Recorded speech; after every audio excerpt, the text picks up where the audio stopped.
గత ఇందాక శ్యామదాస్ గారు చెప్పినట్టు భవిష్యత్తు గురించి ఆలోచించాలా. ఎందుకంటే కెరటాలు కూడా కింద పడతాయి, కింద పడిన తర్వాత మళ్ళీ కెరటం కూడా ఎగిసిపడుతుంది. అంతేకాని కెరటం కింద పడిపోయింది అని అనుకోవడం లేదు. ముందు ముందు చాలా మంచి రోజులు వస్తాయి. చాలా అబద్ధ ప్రచారాలతో మరి అధికారంలోకి వచ్చారు, మనం అన్ని చూస్తూనే ఉన్నాం.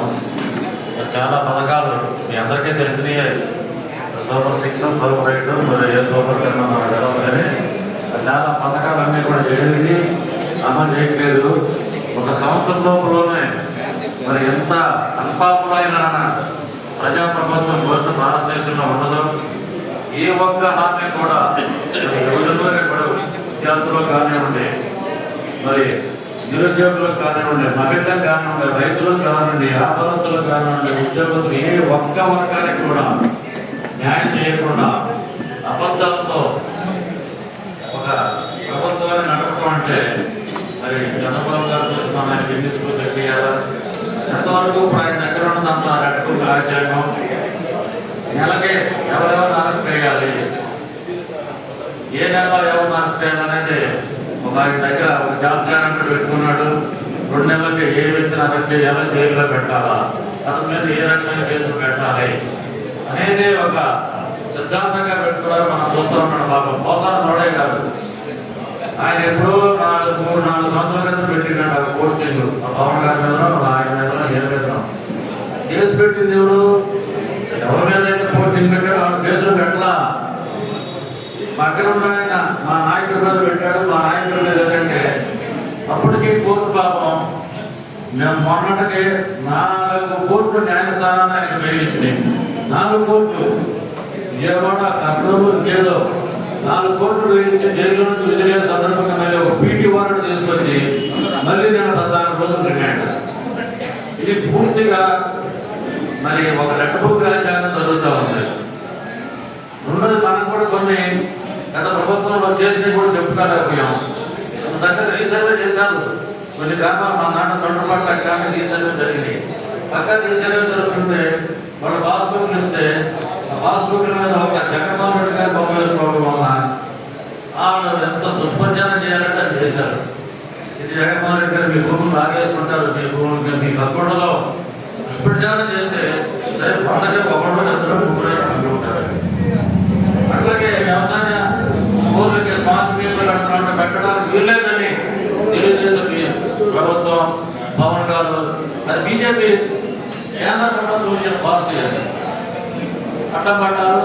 ఇవన్నీ కరెంటు బిల్లు కట్టడానికి ఈ రకంగా ప్లాన్ చేస్తున్నాడు జగన్మోహన్ రెడ్డి గారు. దుష్ప్రచారం చేస్తారు. అన్ని కూడా మనం ఎదుర్కోలేకపోయాం. ఇప్పుడు అదే గవర్నమెంట్ స్మార్ట్ మీటర్లు కడుతుంది, అదే గవర్నమెంట్ సర్వే చేస్తుంది కదా. ఆ సర్వేలే ఏంటంటే మన మీద బురద జరపడం, ఎంతవరకు ప్రజలకు అంతవరకు చేసి మరి ఎలక్షన్లో సభ్యులు ప్రజలు కానీ పరిపాలన 1 సంవత్సరంలో మరి ఫెయిల్ అయ్యారు. మనం అన్ని చూస్తూనే ఉన్నాం. అట్లాగే సాక్షాత్తు మన ముఖ్యమంత్రి గారి పబ్లిక్ మీటింగ్ లో వైఎస్ఆర్ కాంగ్రెస్ పార్టీ వాడికి ఎవరికి పనిచేయదు. అక్కడ ఐఏఎస్ ఆఫీసర్లు ఉన్నారు, ఐపీఎస్లు ఉన్నారు. ఆయన గవర్నర్ దగ్గర రాజ్యాంగ అత్యంత ప్రమాణం చేసి ఏం చెప్పాడు, మరి దాన్ని కూడా కేసు పెట్టడే. ఓ చిన్న పోస్ట్ పెట్టి మా తోటలు కూడా తీసుకెళ్ళారే. నువ్వు రాజ్యాంగం మీద ప్రమాణం చేసి ఒక పార్టీ వాళ్ళకి పని చేయొద్దు అంటే నువ్వు ఎట్లా ముఖ్యమంత్రిగా అర్హుడు ఒకసారి ఆయన ఆత్మపరిశీలన తెలుసుకోవాలి. కాబట్టి ముందు కూడా మనం ఈ 4 సంవత్సరాల్లో చాలా పోరాటాలు చేయాల్సి వస్తాయి, ధర్నాలు చేయాల్సి వస్తాయి, రాష్ట్రాలు ఉంటాయి. ప్రజల అవసరాల కోసం, రైతుల కోసం అయితే, నిరుద్యోగుల కోసం అయితే, ఎవరి కోసమైనా మనం ప్రభుత్వం ఇచ్చిన హామీల్ని నిలబెట్టుకోవాలని అంటూ నిలదీసే పరిస్థితి మన ముందు ఈ 4 సంవత్సరాల్లో ఉంది. కాబట్టి మనందరం కూడా ఆ దిశగా ప్రయాణం చేయాలి. రైతుల పరిస్థితి చూడండి. నాగార్జున సాగర్ 600 అడుగులు, 594 అడుగులు వచ్చి లక్షల సముద్రంలోకి వెళ్ళిపోతే నాగార్జున సాగర్ పూర్తిగా నిండింది. మన దానిలో పంటగ 2వ పంటగ మనం వేసుకోవడానికి సరిపడా నీళ్ళు అవుతాయనే ఉద్దేశంతో అందరం పంటలేసాం. కానీ పరిస్థితి పడకుండా ఎండిపోయే పరిస్థితి వచ్చింది. వెళ్ళి మాకు నీళ్లు కావాలి అనే నాయకుడే కారణంలో ముఖ్యమంత్రి కానివ్వండి, ఆ ముఖ్యమంత్రి ఈ ముఖ్యమంత్రి ఎంతో ఒక మంత్రి మీద కొడుతున్నాడు. వెళ్ళి అడగడానికి ఆయన కుదరట్లా.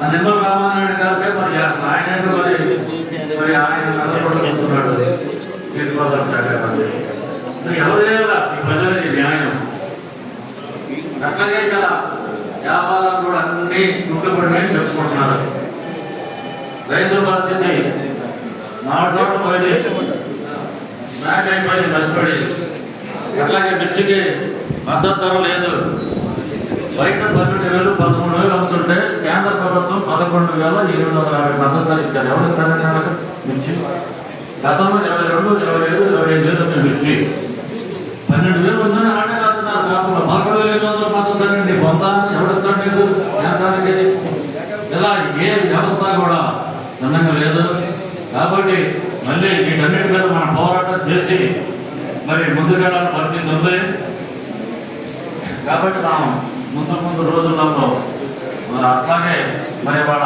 మండల వైఎస్ఆర్ కాంగ్రెస్ పార్టీ అన్ని మండలాల నుంచి కూడా కొందరు ఎన్నుకుంటున్నారు దాని గురించి సమావేశం ఏర్పాటు చేసుకోవడం జరిగింది రాబోయేది ఎవరైనా మండల ప్రెసిడెంట్ ఎవరైనా సరే అదేమి మరి ఏదో అలంకారం అనేది కాదు అలంకారం కాదు నేను ఏదో మండల కాంగ్రెస్ ప్రెసిడెంట్ని అని గతంలో 5 ఏళ్ళు మనం ఏదన్నా కార్యకర్తల ఫోన్ చేసి ఏదో మనం చేయడం ఎమ్మెల్యే గారు చేయడం మా ఊరికి పని చేయాలని ఫోన్ చేసే పరిస్థితులు అయితే లేవు మన స్టేషన్కి వెళ్ళాలా మన వాళ్ళ కోసం పోరాడాలా అట్లా అని ఎవరు పడితే వాళ్ళు ముందుకెళ్ళినా ఇరికిచ్చేస్తారు మన పరిధిలో మనం ఉండాల్సిందే గొడవల్లో కానివ్వండి కోడి పందాలు కానివ్వండి కోసాడు కానివ్వండి సారాలు కానివ్వండి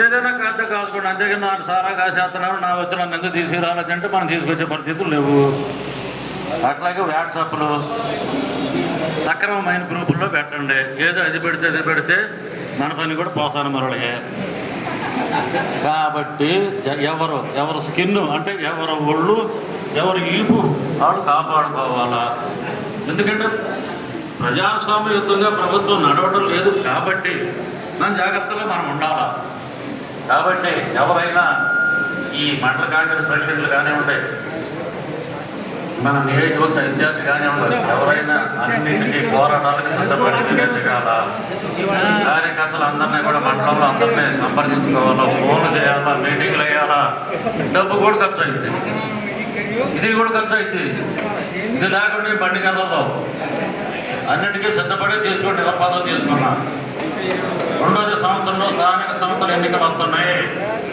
ఒక్క సంవత్సరంలో స్థానిక సంస్థల ఎన్నికలు వస్తున్నాయి దానికి కూడా సన్నద్ధమయ్యి స్థానిక సంస్థల్లో కూడా గెలుపు తీసే విధంగా చర్యలు తీసుకోవాల్సిన అవసరం ఉంది కాబట్టి రాబోయే రోజుల్లో గతంలో కాకుండా మంచిగా చేసి అందరినీ కలుపుకొని తీసుకెళ్ళి ఏ వ్యక్తి అయినా అందరూ ఆమోదిస్తారు.